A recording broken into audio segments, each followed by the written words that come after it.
Alrighty, so just got back from AMC watching Lord of the Rings, The War of the Rohirrim, and as you can see, I had to wear the perfect shirt for premiere night. Um, you know, got the popcorn bucket. Um, I will say, so having gone to AMC, they have a crap ton of the Hammer popcorn bucket, but it is different. So the main difference that you'll see, the one I got from Regal, shorter handle, big hammerhead, and kind of not so spiked tip. The one from AMC has like a legitimate like triangle tip. The hammerhead is much smaller, but the handle is longer. Um, I think this version is just so much better. Like it looks so, like a mall. Didn't buy the one from AMC. Didn't really feel the need to have to buy both, but just know that they are different. And I did get the cup. I don't know where I put it. It was like $25. It just looks like a fake wooden, mug that says War of the Rohirrim. Pretty cool, but it's all plastic, so be careful, I guess, of microplastics. Honestly, not that many people there. We went to the earliest possible premiere possible right after work, and there was maybe, besides us three, 13 people in the theater. Really nobody. And of course, they sat right behind us. But I'm going to talk about the movie in both a non-spoiler and then get to the spoilers more towards the end kind of thing. But going in, I also want to say a couple things. I thought anime was pretty mainstream now, so I don't know why so many people are hating on this movie before it even releases. I took quite a bit of screenshots of what people have been saying online, and I might post it, while I'm talking here in the video, maybe not, whatever. But it's kind of crazy. I've come to realize that the Lord of the Rings fan base is god awful, truly full of just the worst people alive. Who I mean, I've said it so many times on this channel. It's a work of fiction. Oh my god! It doesn't have to literally like a work of fiction is not going to hurt you. Calm down. Like a Lord of the Rings adaptation in anime is not going to freaking kill you. Chill. But everyone's just saying like the Japanese are yellow washing Tolkien. Like what? And like one person was like, piece of shit Japanese people are ruining Tolkien. I'm like, where is this? What do you even mean? Is it just exposing people's inner racisms? But yeah, it was weird. But I don't really watch newer anime, but I don't mind anime. And obviously, I love Lord of the Rings. I love Rings of Power, The Hobbit. Shadow of Mordor, War in the North, MMO RPG, Lord of the Rings Online. I mean, I'm thankful to really just have any Lord of the Rings media. And so going into this, I was like, I don't care that it's anime. In a sense, like, I'm not judging it solely because it's anime. I've never read the appendices story of Helm Hammerhand. And since I'm viewing this as a direct prequel to the Lord of the Rings movies, like in that universe, I was like, okay, well, it's an adaptation, so they should be able to adapt it enough without me having to see the source material really fully. And I think I can gauge enough from the story. So I'm viewing this as a movie, not a actually in the books, blah, blah, blah. And going in movie-wise, I think overall it does a good job. It starts out, like what most of Peter Jackson's Middle Earth stuff is, which is monologue. It's Eowyn, Miranda Otto. She narrates parts of the movie, but it's a very, very quick intro monologue, and then, bam, you're in the movie. It's the story of Hera, Hera, but they say like Hedda. So it's Helm, the dad, and then there's a daughter, Hera, and then the two brothers. It's like Hama and something. And there are certain side characters, but that's like your main thing. And then there's the bad guy, Wolf. And so the story kind of revolves around Edoras, like the king Helm and his family, versus Wolf. And it's not spoilers because they show it in the freaking trailer. Helm kills Wolf's dad in one punch, and it basically causes an all-out war. And so the movie is really focusing on like that. I wouldn't even really say war. It's almost like a one-sided like torture siege. And so it's kind of that is a huge chunk of the movie, if not all. And so it's an interesting story overall. Dialogue was very simplistic, very predictable, and I say that in a sense that they didn't, in my opinion, seem to really speak in like a more classic way. They seem to speak like modern people in a very, very modern word dictionary. In my head, I'm like, this person's gonna say this, and then they did, and every word written seemed very predictable and very generic. And overall, I would say the story feels kind of very generic. Motivations seem very, very thin, and the main villain comes off as a angsty teenage boy, who's pouting. And I'm not saying that, like Helm killing his dad is wrong, but then it's just like some of the things he says and does, where you're like, this is annoying. Like he sounds like a dumb kid. But I I hate that I have to be all over the place because I'm not trying to spoil anything right now. But basically, overall, it's got a good soundtrack. It uses some old Lord of the Rings themes, but makes their own, which they reuse often, so that's not too bad. If you've seen the extended edition of the Two Towers, I believe, the song that Miranda Otto's character Eowyn sings is being sung in this movie. And you get to see Helm's Deep during the winter, and a lot of subtle things. And I didn't mind the character of Hera. People were complaining like, oh, well, she's a Mary Sue girl boss, whatever. But they, explained to you in the beginning, her mother died. She was raised by Helm, who's this huge jacked man who has been able to fight off a bunch of armies, and his two sons, her two brothers. So she's been raised around like warrior culture and warrior men. Of course, she's going to know how to fight, how to ride a horse, how to get out of situations, how to be strategic, when her father literally has defended Edoras for a while. And it's not like they make her the perfect fighter, too. I mean, she, is roughly on an equal footing and does kind of get pummeled and beaten up and stuff. So it's not like she's Miss Invincible. So I didn't mind that. It was interesting how they played off, from what it appears in the book story, maybe, or like even how they're gauging it from the original Lord of the Rings movies, because they say like, oh, well, here's the tale of Helm, and you'll never know about Hera because she was written away from the books, whatever. And they kind of do it in certain ways throughout the movie where you're like, oh, okay, I see, like people who saw this are probably dead and didn't get to write about it, and they make someone else king, and she kind of does, she kind of leaves and does her own thing. So it's a way, I think, to fit it into the Peter Jackson Lord of the Rings trilogy without it, breaking canon for the movie universe. I realized I just keep looking at the wrong camera. Overall, before I just start getting to spoilers, and it's going to sound so negative, but trust me, I did not hate this movie.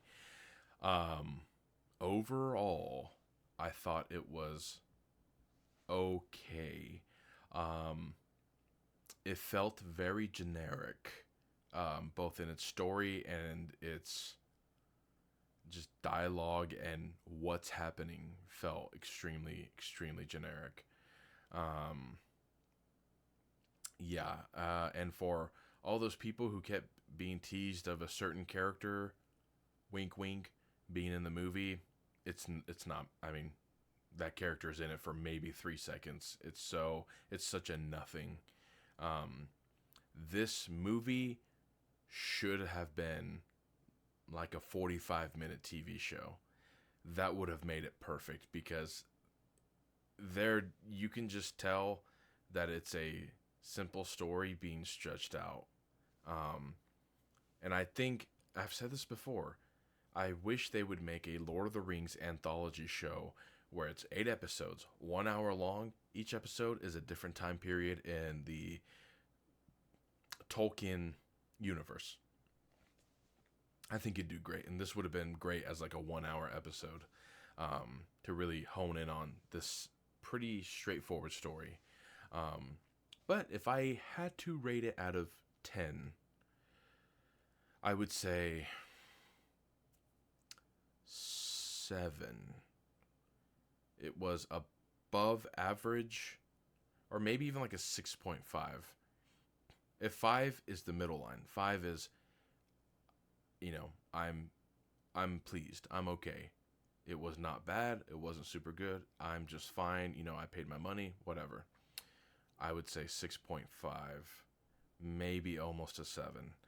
I would probably need to watch it again. Maybe my opinions would change, but um, I don't know. I don't hate it, but I also don't really care to see it again. Um, but that's not me saying it's bad, and that's not me, glazing it. It just is an interesting little thing. I think the marketing did not do a good favor of showing clips from the old Lord of the Rings movies and mentioning Peter Jackson a lot, because now you're selling to people like, oh, am I getting a movie that's just like Peter Jackson's Lord of the Rings, whatever. So I think they kind of messed up on that part. Um, but yeah, 6.5 to 7. But that's going to be it for like the normal part of the review. I'm going to actually talk about spoilers and all my stuff without having to hold back. So if you don't want spoilers, just stop. Just stop the video. I appreciate you watching. Just stop watching. So the pacing of this movie is extremely weird, and the mix between CGI and anime is very weird. The characters are anime, and a lot of the background, like landscapes, are this like weird CGI, and so you'll see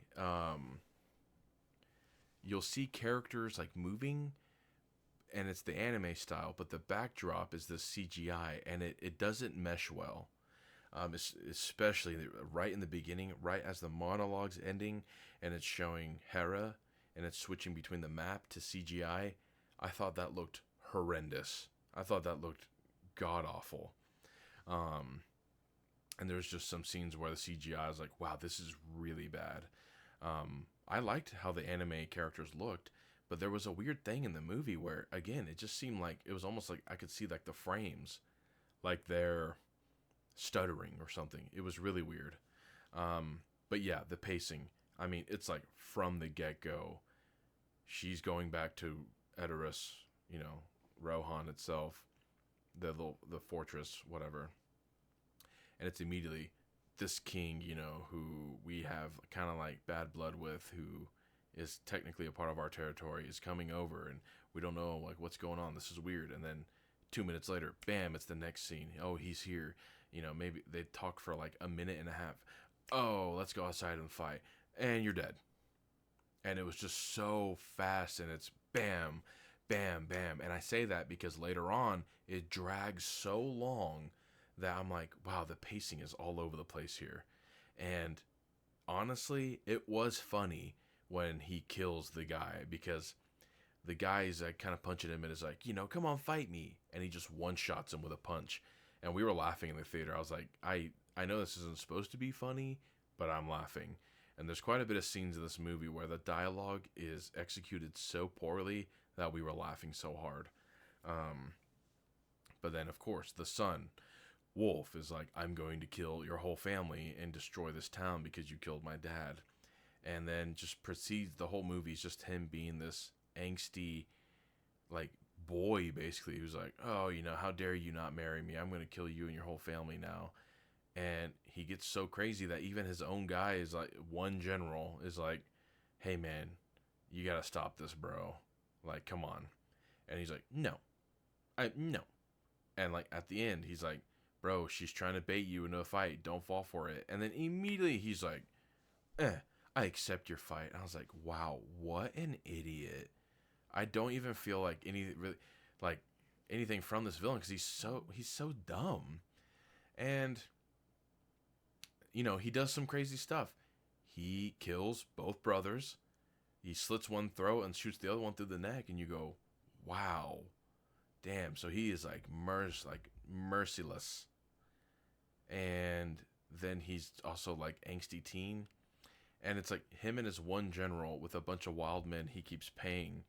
But then somehow he has like the resources to give them food and stuff. And I was like, what? And then the wild men are at Orthanc, but they don't show Saruman. So I'm like, is he not there yet?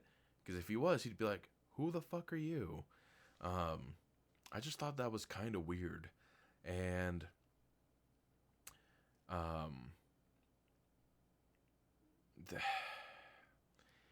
they introduced like a cousin of Hera who failed to protect her, so he gets banished, and you just like don't see him until the end because the whole thing is he's like, I got my own army waiting. Where is everybody?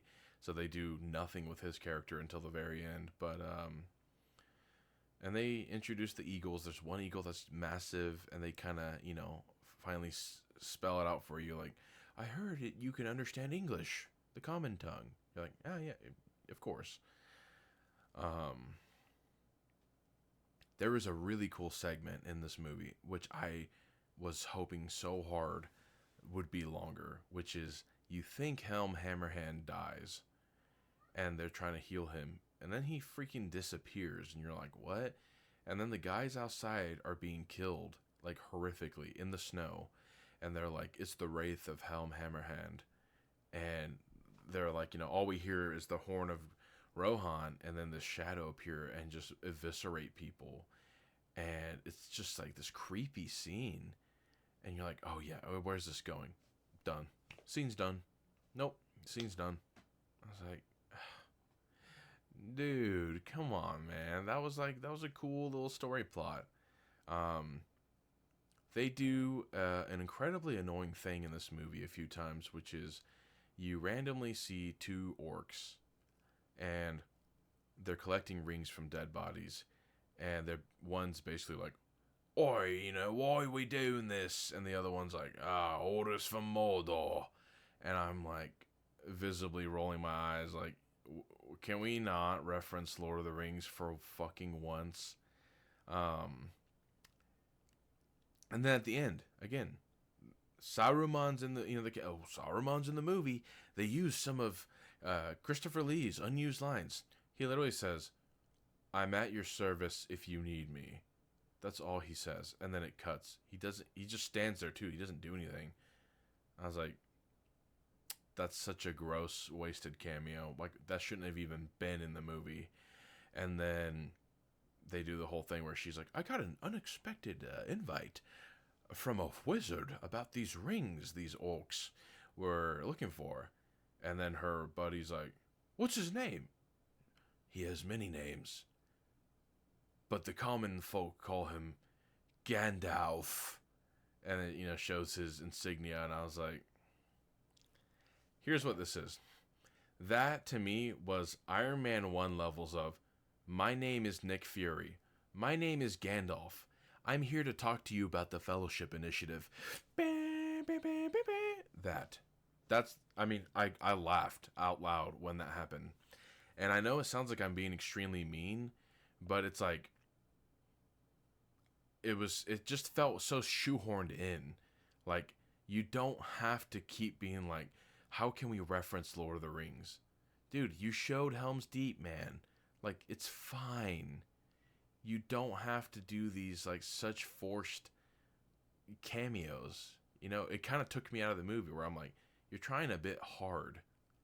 Can we just cool it up, just a little bit? But, yeah, the pacing, like, while Helm Hammerhand is alive, Awesome. And then after he dies, it kind of does this like slower pace, like they're in Helm's Deep, but the enemies won't let them leave. They're trying to starve him out and stuff. And it feels like that is so long, whereas everything else in the movie was so fast paced and like bam done, bam done. And there's even one scene where it just kind of like stops. They're being chased by like a rabies infested olifant into the woods, and randomly one guy's like, "Why is she going in there? Do you know what's in those woods?" And then she's like, "Dark waters or something something," throws her spear and is like, it's like, okay. And then the it's so funny. It's quiet, and she goes, and the ollie rabies infested olifant is just in the woods like this, and he's chasing her. And there's a Watcher of the Abyss in the woods, and it's got a little fake plant on its head, and it grabs the olifant and comically just swallows it whole. And then she's like, and then the plot continues, and I'm like, what is this random ass scene? You know, it was just so funny. Like, oh, there's just a Watcher of the Abyss. Like, I don't know, anywhere there's water apparently. Um, so that was really weird. But yeah, my my main gripes with the movie is it was too long. The CGI anime, like the anime I liked, the CGI did not. Um, the villain became laughable. Um, I guess those are the main ones. The animation stuttering, I don't know if that was a theater problem or what. I'd be curious to see how it is on streaming. But yeah, I'm honestly going to probably leave it at that. I know it sounds like a lot of negatives. I thought the movie was fine. I don't hate it. I don't love it. Um, it's interesting. But this should have really just been saved for like an animated anthology TV show. So I guess until next time, that is going to be it. Thank you for watching. I'm out.